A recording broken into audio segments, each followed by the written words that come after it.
Right, I think we're live. On my way a few minutes for everybody to log on. Welcome to this week's Q&A. Today is Tuesday, May 13th, and I'm excited to be here with you guys. Just make sure my camera's good, and I'm just gonna wait a few minutes for everybody to log on. Just so you guys know, typically we do these calls weekly. Life happens, I'm a barbershop owner, so some like last week, for example. Couldn't do the call, right? But I do these calls for you guys to help you out. So if you got a question, these calls are your opportunity to work with me one on one or one to many, I guess. And I will try to help you the best I can based on what I know about growing a barbershop. And if you guys don't know who I am, my name's Alex Jermillo. I own House of Shaves Barbershop. We've done millions of dollars in revenue and growing. And I do these calls to help you guys out. It helps me too. It helps make me better. Um, because this is kind of stuff I wish I had when I was getting started. So I don't actually have too much of an agenda for you guys today. While we're waiting on questions to come in, I'll kind of go through what's new in our community and kind of what I'm working on in our barbershop. So if you guys have a question, type it in the chat and we will go from there. I'm going to start typing something in the chat real quick. So hopefully you guys can see me on Instagram. You guys can see me on YouTube, I think. So yeah. All right, let's go. Uh, yeah.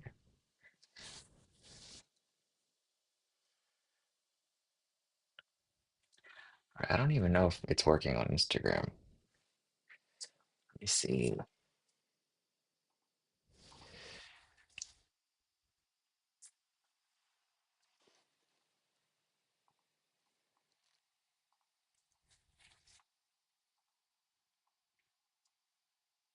I don't know. It says it's working. So I'm just going to keep going. And if you guys have a question, type it in the chat. All right. All right, so one first thing I want to talk to you guys about is kind of what's new in my barber community. If you guys don't know, I have a free barber community where it's called the Barber Mastermind.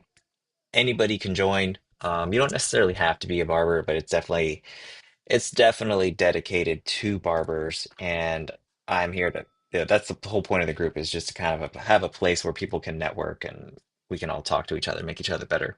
So then the link to my free community is called the Barber Mastermind. That's in my bio, or you could just send me a DM on Instagram. I'll send you the link, but it's 100% free to join. One of the things I did in there recently was I added a link where if you guys want to book a call with me one on one, you guys can do that and I will help you out the best I can based on what I know about how to grow a shop. I've worked with hundreds of barbers now at this point, both through the school community and through my barbershop, mainly through my barbershop by doing it. And so I have an idea of like if you're stuck as a barber, I think I can help you out. At least give you some clarity on what the next step should be to help you make more money. Uh, One of the things that I heard come up in the community the other day that was kind of interesting, it was actually somebody else's community, was somebody wanted to know how much barbers make. And I actually have a video on my YouTube channel that kind of breaks that down. And you guys might be surprised at what the actual answer is to what barbers actually make. So I broke that down on my YouTube channel you guys are interested. But it's probably a lot lower than you think because there is there's social media and then there's reality, right? So most barbers that I've met don't even make, $500 a week. Some people are making around 1,000. But one thing I would say for sure that a lot of the barbers that I've talked to have in common is that most people don't track anything. And a lot of people tend to overestimate what they make. And I think that's also a symptom of not tracking anything, right? So if you don't know what you make, if you don't track anything, then you're either going to think you're doing way better than you actually are, or you're doing way worse than you actually are. But the whole point is just start tracking stuff, right? If you're one of those cash only barbers, it's going to be really hard to know, what you're actually making as a barber, because how do you know? And then good luck trying to buy anything, right? Like a house, a car, like maybe you are making good money, but if you can't prove it, you're gonna have a hard time borrowing money to buy anything, really, right? You're gonna have like huge interest if anybody is willing to give you money, just because it's risky, right? So I made this. The reason I'm sharing this is because I made this mistake. Like, don't think that you can avoid paying taxes and also borrow money. Like, you have to be able to prove that you can pay it back. And the bank wants to give you money. It's just if you don't prove that you can pay it back, they're less willing to give it to you. And if they are, it's going to be the interest rate is going to be kind of in line with the risk that they see in giving that money to you. Right. So I'm going to go through the community and see if I can answer any questions that may have come up. So last week, so by the way, if you guys don't know, we have in our community, let me share my screen. I think you guys will be able to still see this on Instagram, but we have, let's see, a map feature in the community where you guys can actually see where everybody's at, right? So if you're a barbershop owner, you're looking for, help for your barbershop, this map feature can help with that. If you're a barber looking to find a new home, this map feature can also help with that. Or maybe you don't want to look for, maybe you're not looking to hire barbers, or you're not looking to leave your shop, but you just want to try to make some friends in the area, network with people in your area. This map can also do that. So we're primarily based in the US. This is why you can see a lot of the people in the community are here in the US, but we're starting to get some community members that are outside of the US in other countries. So that's exciting to see the group grow. We've got almost 3,000 members in this community, and I think that's really exciting. So if you guys are looking for a job, if you're looking to hire, or if you're just looking to network with people around you, I think the map feature is one of my favorite features that school added recently. So again, this community is free. Like, it doesn't cost anything to join. There are some courses inside that if you want to, you can purchase. I have a course on how to cut hair faster. I have a course on how to price your haircuts, and I have a course on how to run meta ads. I don't know that I'm always going to sell like those courses. I just may put those in the community for the people that maybe couldn't afford to join my second community, which is not free, where all of those courses are included. At the moment in my second community, my paid community, for it's really t tailored more towards barbershop owners. Eventually, I'm going to open it up to like anybody that wants to join. But right now it's definitely more tailored to barbershop owners. So like there's things in there like how to hire people. Like there's a course on how to hire barbers. There's a course on how to run ads. There's over a dozen courses in there at the moment. So if you're a barbershop owner, then that group is more for you, right? The barbershop owner mastermind, which the link to that's also in my bio. But this group that I'm currently talking about is free to join. Anybody can join it. You can network with almost 3,000 other people, probably going to be more in the next few weeks.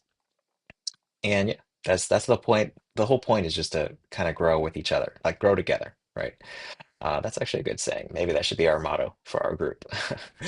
So yeah, again, so this is our Q&A call for this week. If you guys have any questions, feel free to type them in the chat. I'm here for you guys for the next, we'll say 20 minutes or so. Um, so I'm looking to see if there's any questions that might have come up in our community. Oh, so Mother's Day, we just passed Mother's Day. So if you're a mother, happy Mother's Day. If I hope you guys had a good one. And the next focus that I'm thinking about is Father's Day, right? Because obviously, as a barbershop, Father's Day is a kind of a big deal for us. So if you guys, one of the things that's really an easy moneymaker is gift cards. So if you guys aren't selling gift cards in your barbershop, I would try to get that up and running within the next few weeks, ASAP. Every system we've ever used, Vagaro, Square, and now Zenoti, all give us the ability to sell gift cards. And what's cool about gift cards is that it's sometimes as close to free money as you can possibly get. Because I don't know the percentage, but a lot of people buy gift cards and give it to other people, right? Some people buy them for themselves, especially if you're doing like a sale, like we're planning. But for the most part, people are buying gift cards and giving it to somebody else, like as a gift for them to redeem. So if you're not selling gift cards, then I think you're maybe not making as much money as you could be because it's almost like getting paid to get new clients, if you think about it. And you also are you're getting paid in advance, which one of the best things about our industry, the being in the barber world, is that we're a cash business. Cash meaning like we usually are getting paid today. Like as soon as we finish the service, we're getting paid, right? Where a lot of other industries don't necessarily work like that, right? Like for example, the company that I use to service our air conditioning at the shops, they send me an invoice after they do the work, and then the invoice is usually like a net 30 terms. So what that means is I have 30 days after they send me the invoice to pay them. So as you can imagine, that sucks. Like, can you imagine like doing the work and then not getting paid for like another 30 days? And that's if they paid at the time. Sometimes you have to, if you're running a business like this where you're invoicing people and hoping you get paid, sometimes you have to chase them down, right? Like, hey, I did the work like 3 months ago and you still haven't paid me. So I think I don't really like that. It's called cash flow model, where the cash flow is so you're paying your expenses now, right? As a business owner, you have to pay your people today. You have to pay all your expenses today, but you don't get paid for the work until whenever the person you sent the invoice decides to pay. Or as a barbershop, we actually get paid same day in most cases, right? But what I think that I'm trying to do is shift it so that we actually start to get paid before we do the work. So one of the first ways that I kind of discovered this was well, there's two things that I did that kind of made it so we can get paid upfront before doing any work. The first one is gift cards. That's an easy one. So you can get paid to do something without doing anything yet by selling gift cards. And so if your system allows you to sell gift cards, what we do is we allow people to buy them online, right? So they don't even have to come in the store. They can just go to our website, buy it online, email the gift card to whoever they want to send it to, and sometimes most of the people that are getting these gift cards usually do actually redeem them, but some don't. And for those that don't, that's basically free money. The other thing that we did that basically made it so we get paid in advance is deposits. So we were testing different things that we could do to kind of decrease our no-show rate. And I will say that I still I still have not met a barber, or let's say 99% of the people that I talk to have no idea what most of their numbers are, but I don't know that anybody actually tracks what their no-show rate is. So like I said in the beginning of this call, if you're not tracking these things, then you're probably gonna think it's either way better than you think or way worse than you think. And for some reason, when it comes to money, like revenue, barbers usually think they're doing way better than they actually are. And then when it comes to the no-show rate, like how many people are no-showing compared to how many booked an appointment, most people that I've talked to have no idea what it is, and they probably because they don't know what it is, they assume that the number is much worse than it actually is.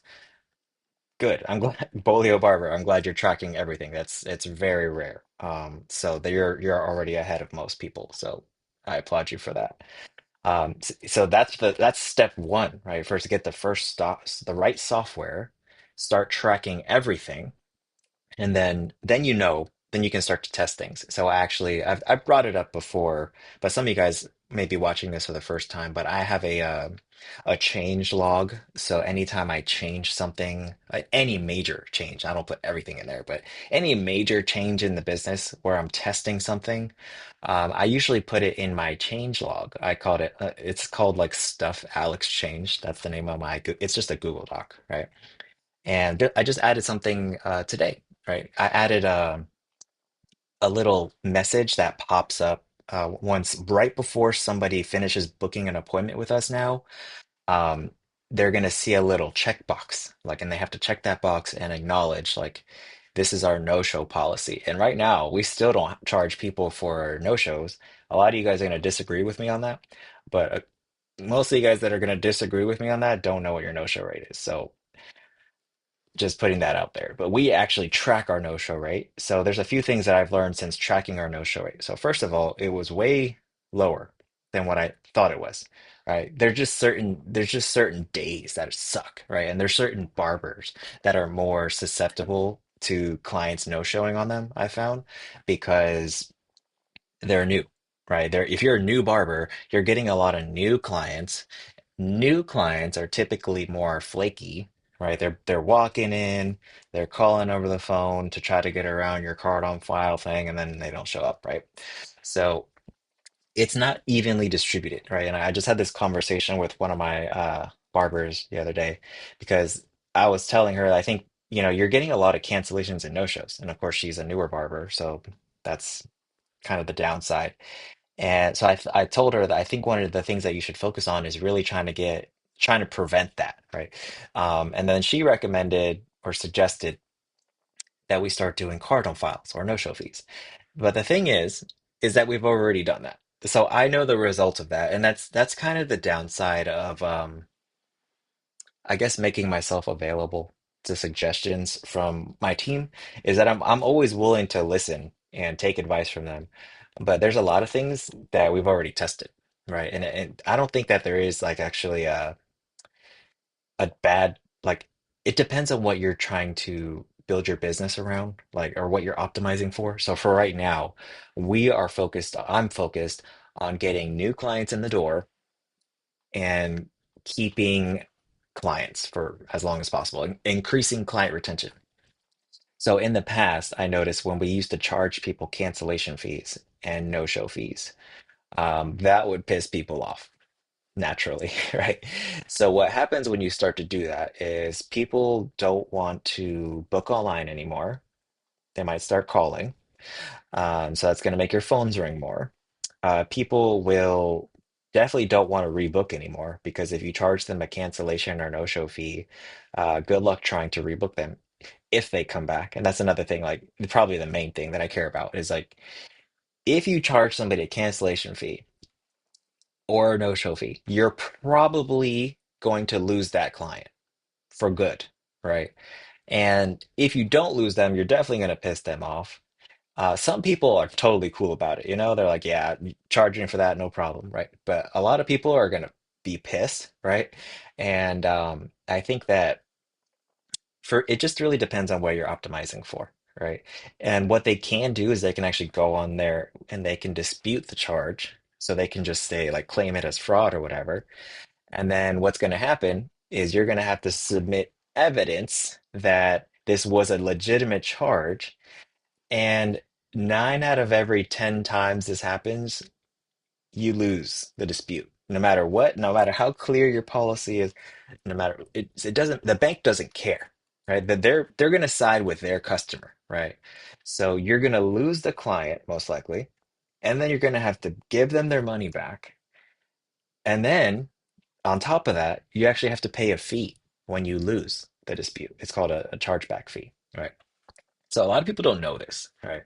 But I've had my shop since 2015. We've done cards on file, we've done cancellation fees, we've done no-show fees, right? So I've been down this road before. And again, I'm not saying that it's wrong. It just when it depends on what the goal is. Now, in the future, when we don't need new clients, right? Or we can't handle any more clients, then I'm gonna consider putting the card on file requirement back on. Might start charging no-show fees. One thing that I've been testing lately, which has already started to lower our no-show rate, is requiring deposits for people that have a history of no-shows, right? And that's actually been slowly lowering our no-show rate.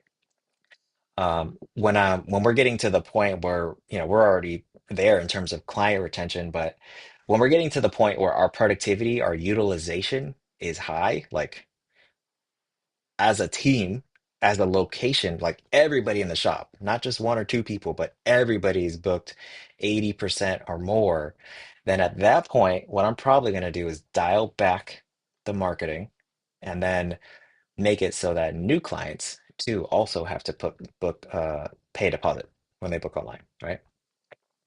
So that's I, that's my kind of take on that. I don't think that you should charge people cancellation and no-show fees if you still need clients. Like if you're not busy, then I don't think it makes sense. You need to make that booking with you as easy as possible.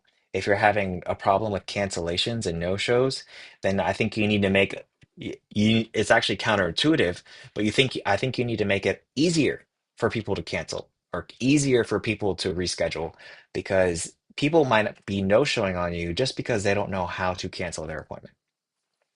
So I try to go after the cause, like what is causing this, as opposed to treating the symptom, which is okay, we have no shows. How do we punish that behavior? Well, what's causing the no shows? What's leading to that? And then let's try to solve that, right?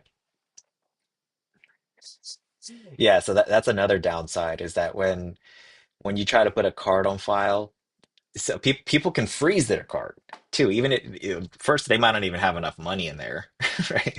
But they could also get to the point where um, they know you're about this has happened to us, right? So I know this.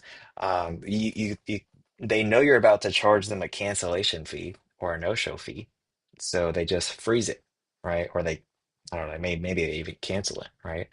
So these are all the things that we've done through years and years of testing these things. That this is why like it's not my favorite strategy for reducing cancellation and no-shows. Like I try to focus on being way more proactive. How do we send more reminders? How do we get people to confirm their appointment? How do we make it easy for them to reschedule and cancel? And once we've done all of that, and if they still no show, then the next time they book online, that they're going to be required to pay a deposit when they book online. And then if they keep doing it, then we can actually block them from being able to book online. So these are a couple of new features that I really like about our software that they just introduced recently. So, but anyways, one of the things that I'm planning on that's coming up is a Father's Day promotion. So we're going to be doing gift cards. I went down that kind of tangent because of I brought up deposits, which if I were to do just pick one strategy to lower our no-show rate, it would be deposits. And you know why? It's because I've tested it. I've tested just doing cards on file versus doing deposits, and deposits were more effective at lowering our no-show rate than cards on file were, right? And actually, when we did deposits, we didn't have a single chargeback. So now you guys know what a chargeback means. So when you do a card on file requirement, there's no actual transaction happening, right? They didn't pay anything yet. And then if you go to charge them, or if your system goes to charge them, it could fail, right? Or if it does go through, they can dispute it. But if you do a deposit, they are actually paying something in advance, right? So you get paid up front, and the deposit amount, totally up to you. I've tested different amounts. We've done $5, we've done 10, we've done 50% of the service price, and we've even done 100%. We're essentially prepaying for the entire service. What I found was that the most effective deposit amount was just a flat amount of somewhere between $5 to $10. It depends on your price, right? But right now, our deposit amount is $10 per service. So if they book a haircut and a beard trim, and they've had a recent no-show, then the deposit amount is $20. But that's only for a 60-day period. So it's not forever too, and I like that because it doesn't punish everybody. So that's the kind of the downside of systems that I've used in the past is it was set up so that either everybody had to pay a deposit or everybody had to put a card on file or nobody did, regardless of that person's appointment history. Now our system allows it so only these people that meet these conditions have to pay a deposit. So right now it's only people that have had a recent no-show in the last 60 days. At day 61, that requirement goes away, right? And in the future, we'll probably turn on a deposit requirement for people that are new. So if you're a new client, because new clients typically, what's up, Michael? New clients typically are the most flaky. So when it comes to no-shows, it's typically going to be from a new client, right? So when in the future, if when we, are getting to that point where as a barbershop, we are just turning away tons of clients, at that point, we don't really need as many new clients. And then we're going to probably turn on the deposit requirement for just new clients specifically, and for people that have had a no-show recently. What's up, Michael? Um, This is just a live Q&A that I do every week for the barbers in my community, but anybody can join and ask questions. Definitely meant more for barbers, but if you have a question, I can I can try to help you out too. Um, so I was just talking about what we've been doing to try to reduce our no-show rate, which is about 6% right now. Just so you guys are watching the recording of this are wondering, like I track these things and our no-show rate is about 6% right now. So I feel like that's pretty decent. We can definitely get that lower. The lowest that I've seen, because we actually track it month by month, I think the lowest it got was like 3 or 4%. So it's never going to be zero, too, by the way, because we've had people, even when we were doing 100% deposit, where you're prepaying for the service, we still had no shows. So this is something that I think that everybody that's watching this needs to understand is that your no-show rate as a barber, cancellation rate will never be zero because life happens and we work with humans. So you just have to accept that and you just try to manage that number, try to get it as low as possible. I'm trying to get back to, we're at 6% right now. We're trying to get back down to like 4%. But I'm happy if we can get there, right? And this is another key that I've brought up in in past calls before. But if this is your first time watching, maybe you need to hear this.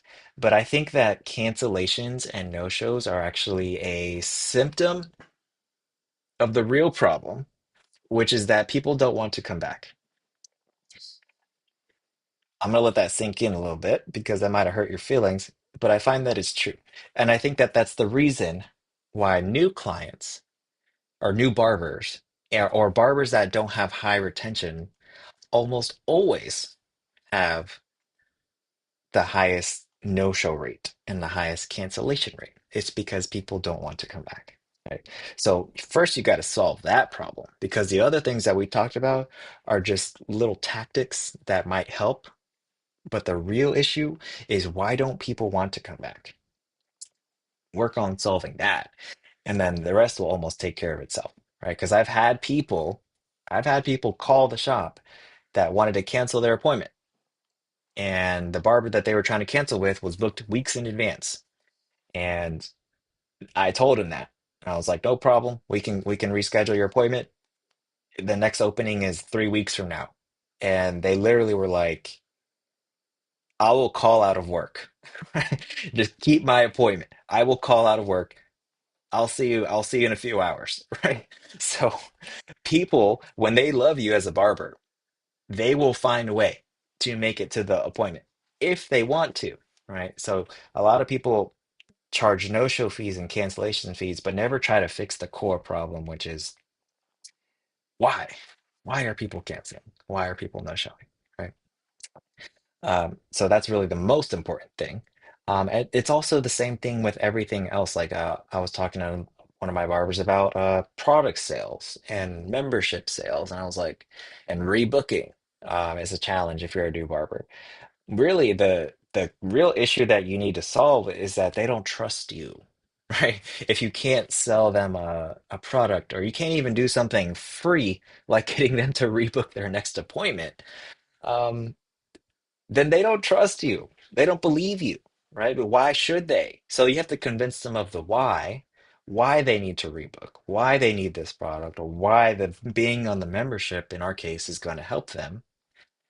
And if they believe you, then you don't have to use all these crazy sales tactics. But if they don't trust you, they don't believe you, then you're going to have to try so much harder. So you really need to convince them why they need to do it, and the rest kind of takes care of itself. Oh, Michael, if you're still here, happy Father's Day. If I don't see you before then, happy Father's Day to all of you. If I don't get to see you or talk to you before Father's Day, I'm a father too, so it's always kind of a special day for me. But as a barbershop, it's also a special day. So, like I mentioned, we're going to be focusing on gift cards. I may even start to use gift cards a lot more as more of a crowdfunding strategy for our next location. That's a tactic that I've been considering, but I'm seeing a lot of larger chains. It could just be the time of year, Mother's Day, Father's Day, etc. But pushing gift cards right now, and I don't know that it's a coincidence that these big businesses are so going so hard on gift cards. Like I think there's a reason why they're doing that. So I'm actually considering using a gift card strategy or a membership strategy to help fund our next location, right? Because that's the intention is to keep growing. Um, so that's going to take money, right? And if we could do that through crowdsourcing of some sort, I think that'd be really cool. So focus on I would think if that's a big takeaway from this call for this part of the call would be focus on what you're going to do to take advantage of Father's Day, right? Because people are going to be spending money on their dads or their husbands or whatever. So try to see what you can do to funnel some of that money to you, to your pocket, right? So we're going to focus on products. I mean, not products, but we may do products too. Might do a product sale. But really, the focus is going to be gift cards because, like I mentioned, it's also like a way to get paid to get new clients. This person is giving you money to give to somebody else who may or may not actually use the gift card. The only thing better that I found, because also we were talking about how to get paid in advance earlier, gift cards are amazing, deposits are amazing. But really, the big ninja hack is memberships. So this is something that's still kind of hard for me to believe, but as of right now, 50%, because I track these things, 50% of the people that are paying us monthly for our membership are not using it, which is crazy. And but based on the research that I've done and the numbers that I've been tracking, this is actually quite normal. It's not uncommon for half the people that pay for a gym membership to never use it. There's people that pay for all sorts of subscription services that never use it.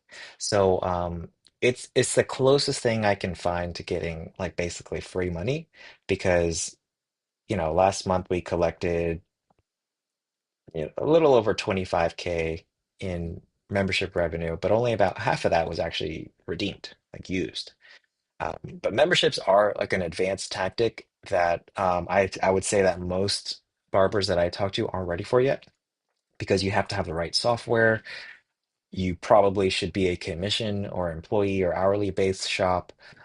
And then there's a lot of rules and things that you have to create about it. So I think that the next course that I'm going to make for my barbershop owner community is probably a course on memberships, since a lot of people ask me about it. And even though I think that most people shouldn't do a membership yet, I'm going to go ahead and make a course about it just because so many people are asking me about it, to add to like the dozen other courses that I have in my barbershop owner community. So in that community, by the way, I have a course on how to build up your reviews on Google. I have a course on how to run meta ads. I have a course on how to hire barbers. I mean, just the meta ads course and the how to hire barbers course alone are worth the entire cost of the community. Either one of those courses by themselves, because my community, the price is always changing.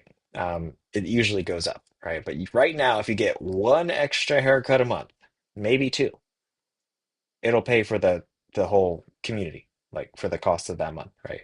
You actually get an even bigger deal if you just decide to get the whole, join annually, do the whole year up front.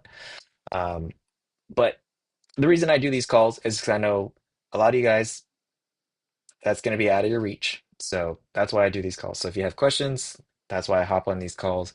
As of right now, I'm doing these calls every Tuesday around 11 a.m. Eastern time, and I usually stream it to Instagram and to YouTube.